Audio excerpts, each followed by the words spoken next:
अब मैं अपने वरिष्ठ सहयोगी राजीव रंजन का रुख कर रही हूं। राजीव, यानी इस वक्त जो राजनीति है वो दलित के आसपास, उनके इर्द गिर्द ही घूम रही है। कुमारी शैलजा का जिक्र होता है तो बीजेपी कहती है दलित बेटी, दलित बहन का अपमान हुआ। तो यानी ये दलित वोटर, ये कितना निर्णायक साबित हो रहा है और इस वक्त तनाव की स्थिति आपको किस ओर दिख रही है राजीव?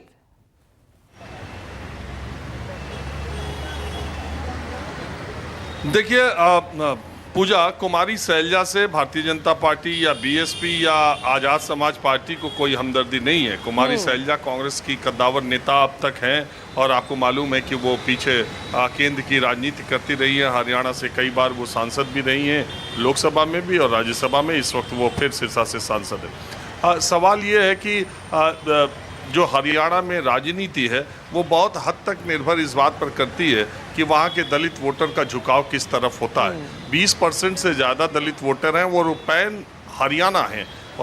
ऐसा नहीं है कि उनका कुछ सीटों पर ही कंसंट्रेशन है। पहली बात तो ये समझने की है। फतेहाबाद जो डिस्ट्रिक्ट है वहाँ पर तो 25% से ज़्यादा है और वहाँ पर इनेलो के फतेहाबाद से इनेलो के एलनाबाद सीट से इनेलो के अभय चौटाला चुनाव लड़ रहे हैं। तो ये जो इतना बड़ा वोट बैंक है वो तितर बितर हरियाणा में रहा है। अगर आप 2019 के विधानसभा चुनाव के नतीजे आरक्षित सीटों पर देखेंगी तो उसमें 6 सीटें कांग्रेस को, 5 सीटें बीजेपी को और 4 सीटें जेजेपी को मिली थी, 2 निर्दलियों को मिली थी। तो इस तरीके से जबकि अगर आप लोकसभा चुनाव के दौरान देखें तो दलितों का अधिकाधिक झुकाव कांग्रेस पार्टी की तरफ दिखाई दिया था। जो 5 सीटें मिली हैं बीजेपी कांग्रेस पार्टी को, उसमें दलित वोटरों की भूमिका बहुत निर्णायक रही है। जहाँ तक योगी आदित्य, तो इसीलिए ये उन्हीं वोटों के लिए और कुमारी शैलजा का बार बार जिक्र करके भारतीय जनता पार्टी और दूसरे दल कांग्रेस पर हमलावर हैं। अब ये बात बिल्कुल सही है जो विशाल एंग्रीज यहाँ पर हैं। आज मल्लिकार्जुन खड़गे कोई छोटी मोटी चीज़ नहीं है, वो राष्ट्रीय अध्यक्ष हैं और वहाँ से एक तरह से हरियाणा के चुनाव का आगाज़ कर रहे हैं। और राष्ट्रीय अध्यक्ष की चुनावी रैली में या उनकी चुनावी जनसभा में, एक रैली आज होनी है और एक जनसभा होनी, अगर कुमारी शैलजा उसमें शिरकत नहीं करती हैं तो एक बड़ा संदेश निश्चित तौर पर जाएगा।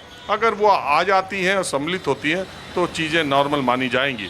उनके नाराज़गी की ठोस 2 वजह हैं। पहली बात ये कि उनके जो सिटिंग विधायक थे उन विधायकों को छोड़ के, और हालांकि कहा यह भी जा रहा है कि उनके कुछ लोगों को टिकट मिला, वहाँ पर भी बगावत देखने को मिली। और कुमारी शैलजा इस बात से नाराज़ है कि कांग्रेस पार्टी का आधिकारिक टिकट उनके समर्थक को जब मिला तो बाकी जगहों पर हुड्डा कैंप ने बागियों को बैठाने का काम किया, लेकिन जहाँ उनके लोगों को टिकट मिला वहाँ बागी चुनाव लड़ रहे हैं। ऐसी एक सीट है अम्बाला कैंट, जहाँ से चित्रा सरवारा वहाँ से बागी चुनाव लड़ रही हैं और इसीलिए कल शाम को उनको 6 साल के लिए पार्टी से निष्कासित भी कर दिया गया। तो इस तरह की बहुत सारी चीज़ें हैं। एक बात यह है, और एक तो यह है कि कुमारी शैलजा के कैंप के बाकी लोगों को टिकट उस तरीके के नहीं मिला।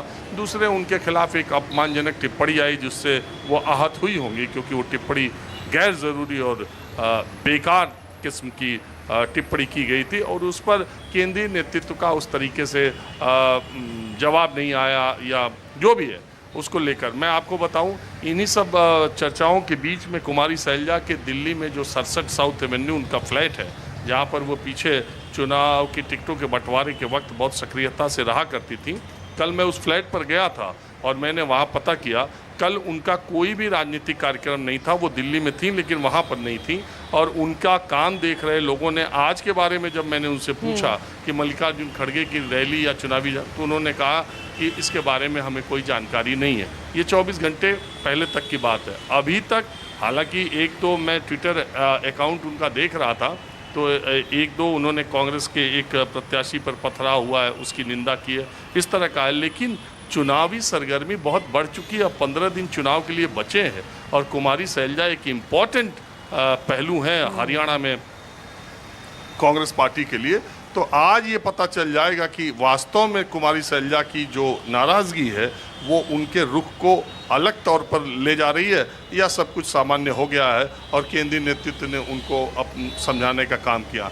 जहाँ तक योगी आदित्यनाथ के बयान की आप बात कर रही थी, चूँकि हरियाणा में मुसलमान वोटरों की संख्या 6-7% है और उसका भी कंसंट्रेशन जो है वो मेवात के इलाके में, नूह के इलाके में ज़्यादा है और 3 सीटों पर मुसलमान, पूरे 90 सीटों पर हरियाणा में 3 सीटों पर मुसलमान ये डिसाइड कर सकते हैं जीत।